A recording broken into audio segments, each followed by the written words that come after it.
गए थे और रंजीता अपने बिस्तर पर उदास सी बैठी थी। कभी वो खिड़की के बाहर झांकती तो कभी बिस्तर पर चुपचाप बैठ जाती, फिर बाहर बालकनी में जाकर खड़ी हो जाती। उसके हाव भाव बता रहे थे कि वो किसी का इंतजार कर रही थी। क्या बात हो गई आज? इस समय तक तो वो आ जाता था। तभी रंजीता की हवेली के पीछे एक आदमी चढ़ता हुआ दिखाई देता है।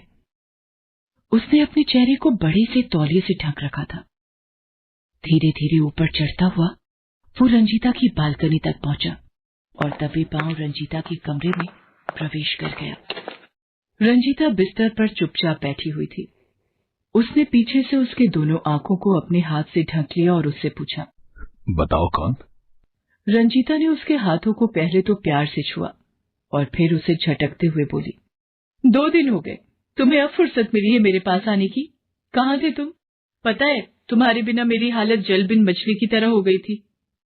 ये कहकर रंजीता ने उस युवक को गले से लगा लिया और रंजीता की बातों को सुनकर उस युवक ने अपने चेहरे से तौलिया हटाया और फिर कहा, आपको पता नहीं है क्या?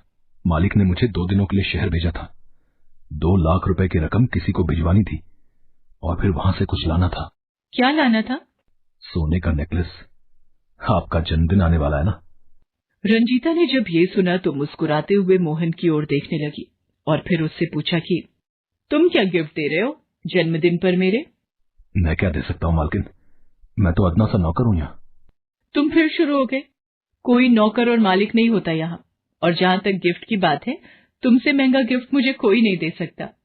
ये कहकर रंजीता ने एक बार फिर मोहन को गले से लगा लिया और फिर वे दोनों डूब गए प्रेम के समंदर में, जहाँ पर डूबने के बाद बड़ा छोटा कोई नहीं होता, बस वहाँ होता है प्यार, प्यार और प्यार। वो दोनों प्रेम में आकंठ डूबे हुए थे। अब तो सुबह होने वाली थी। तभी रंजीता के पिता ठाकुर वीरभद्र सिंह की जोरदार आवाज दोनों के कानों में पड़ी, मोहन, मोहन, अरे कहाँ मर गया रे?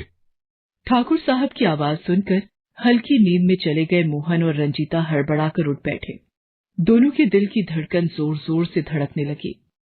अरे मालिक, मालिक जाग गए। आज तो गड़बड़ हो गई। हे भगवान, अब क्या करूं मैं? इतना डरोगे तो हो गया। सुनो, मैं नीचे जाती हूँ और बाबूजी को दूसरी बातों में लगाती हूँ। तुम जिस तरह पाइप के रास्ते से आए थे वैसे ही निकल जाओ और थोड़ी देर बाद बाबूजी के पास आ जाना। रंजीता की बात सुनकर मोहन दबे पांव कमरे से निकल गया। उधर रंजीता सीढ़ियों से उतरकर अपने पिता वीरभद्र सिंह के पास गई। क्या हो गया बाबूजी? अभी तो सूरज भी नहीं निकला और आप मोहन मोहन करने लगे। मोहन के बिना तो आपका काम ही नहीं चलता।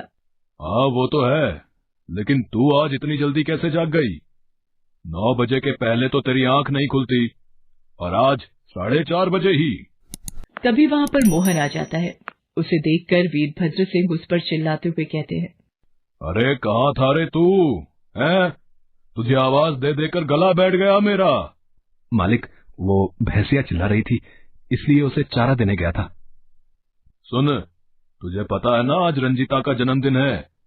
शाम को बड़ी पार्टी है, कई लोग आएंगे उसमें। और हाँ, पार्टी में वीरपाल जी भी अपने बेटे अंगद के साथ आ रहे हैं। उनका विशेष ध्यान रखना। मैं चाहता हूँ कि रंजीता की शादी अंगद से हो जाए। और हाँ, एक बात और, मालकिन भी राजेश के साथ शहर से आ रही है, तो तू उन्हें लेने दोपहर में स्टेशन चले जाना। मोहन रंजीता के यहाँ नौकर का काम करता है। हालांकि उसे ग्रेजुएशन में गोल्ड मेडल मिला था। अगर वो शहर चला जाता तो उसे अच्छी नौकरी मिल जाती, लेकिन ठाकुर साहब का कर्ज उसके परिवार पर होने के कारण वो इनके यहाँ काम करता था और बिना उसे चुकाए वो कहीं नहीं जा सकता था। कैसे चला जाऊं रंजीता, तुम्हारे पापा की नौकरी छोड़कर? तुम्हें इस बात की जरा सी भी खबर न तो वीरभद्र सिंह को है और न ही उनकी पत्नी सुकन्या और बेटे राजेश को। बहरहाल ने कहा, छोड़ना दी के पहले दूसरे के बाद। उसके बाद मोहन को भी